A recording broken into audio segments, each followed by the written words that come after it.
Welcome back to WagerTalk.com. This is a video you guys like each and every week. It's the video best bets of the week from us.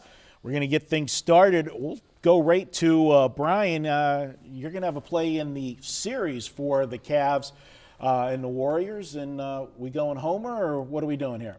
Yeah, I'm not a homer. I love Cleveland, but I bet for a living. You can't be a homer in that regard. I can attest to that. He bets against Cleveland as much as he bets with them. Yeah, that's probably why I'm still in business.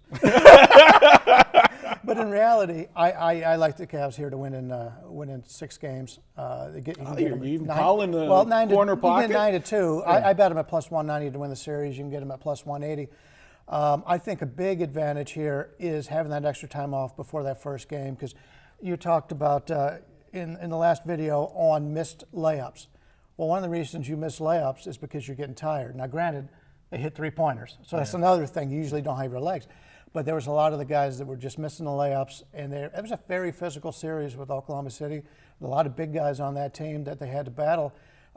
Cleveland's been waiting for this series all year, and keep in mind, last year Cleveland was up 2-1 in the championship series, and they didn't have either of their 2 and 3. And now they've got Channing Frye's back there. Shumpert has not played good offensively, but defensively, I think he really is a major addition for this series. He's going to match up really well. I like Cleveland. I think they're the best team. All right. Well, let's go to Preston. You've got to play on game 1. What do you like? Sure. I played the over 210. I played that yesterday. I think it's 210.5 currently in most places now. It actually has moved a little bit. I think that's fine taking that as well. It kind of goes partly into what Bryan has been talking about, the reason he likes Cleveland. For one, I want to say, kind of to go against him, the Kyrie Irving and Kevin Love defending the pick and roll is going to be like the Warriors are going to be. It's going to be, I feel like they're playing like NIT teams. No offense, but going from a Westbrook or Roberson and Adams switching that pick and roll, which Golden State did struggle with quite a bit. Now it's going to be a lot easier, and I think you're going to see a lot of Channing Frye at the 5 and LeBron at the 4, where Love doesn't even play in fourth quarters. And Shumpert and Dellavedova, who can actually defend Curry on the ball a lot better than Kyrie, might end up playing a lot of Kyrie minutes. But early on, at least, and for 3 quarters, you're going to see the normal rotations for Cleveland, I imagine. And if that's the case, I think Golden State's going to score with more ease. And then flipping to the other side, I think they were lucky. They were fortunate. I mentioned in the other video, games 6 and 7 especially, Oklahoma City was just ice cold from 3. Otherwise, they win the series without a doubt, because they outplayed them in almost every other regard. Cavs aren't going to be that cold. They have better 3-point shooters. For one, Westbrook and Roberson, those guys aren't even 3-point shooters. Ibaka's not really a great 3-point shooter. You have Durant, and that was it. And these other guys off the bench, Waiters, whatever, you have J.R. Smith, that's like all he does. Kevin Love and Kyrie Irving are great 3-point shooters. LeBron won't need to force that many.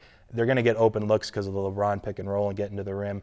They're going to make more threes. I think the Cavs are going to score a lot more. And some of those games where Oklahoma City was making 3-pointers, they were scoring like 36, 38 a quarter, and the Warriors' defense just looked lost. I don't know if the Cavs they're not going to score 38 a quarter against them, but I expect to be a lot of points there, and I think the Warriors are also going to score. I think this 210, in general, you see series totals kind of go up or down depending on how it happens early. I wouldn't be surprised. This is a really I guess I've been wrong on worse predictions, but if you see this, I think 218 was the total for Game 7.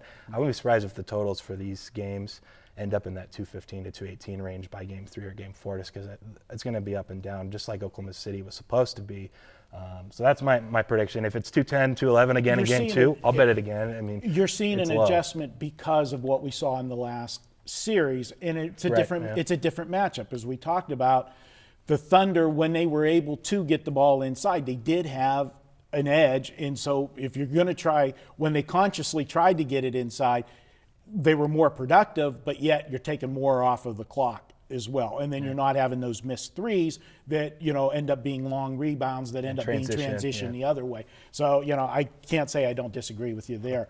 I'm going to go to Friday for baseball. I'm going to be a little bit chalky on this play, but I think that there's value there. And Bryan, me and you've always talked about it.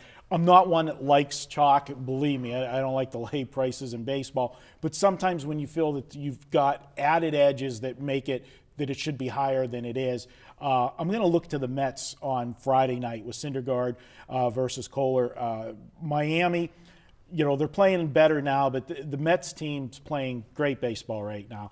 And Syndergaard right now is one of the best pitchers in baseball. And he basically threw his last start away. He got ejected in, the third inning. He went 2 1/3 innings, and he threw behind Chase Utley. Being a team player, he threw it, but he knew he was going to get tossed. I mean, you weren't going to get away with it. I don't care who you are. So, he's going to have a little added motivation coming out. He might have a little more, if you want to say, on the fastball, because he didn't throw that many innings in the last start.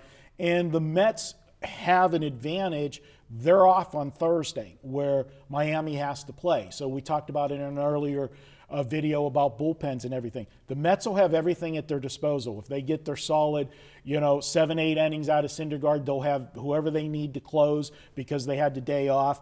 Where Miami playing on Thursday, you don't know what their situation's going to be. I just think it all stacks up, and when you got a guy that's got an ERA of 1.84 and a whip of 0.96, the way Syndergaard's been just so dominant this year.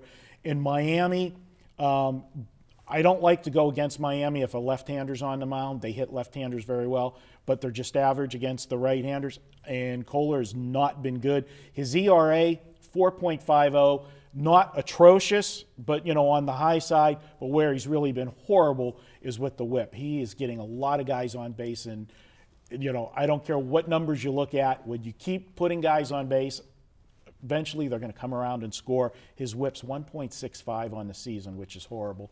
I'll take the Mets on Friday night. Who's the home team? Miami. They're playing at Miami. That'll help your yeah. price Absolutely. there. Yeah, definitely.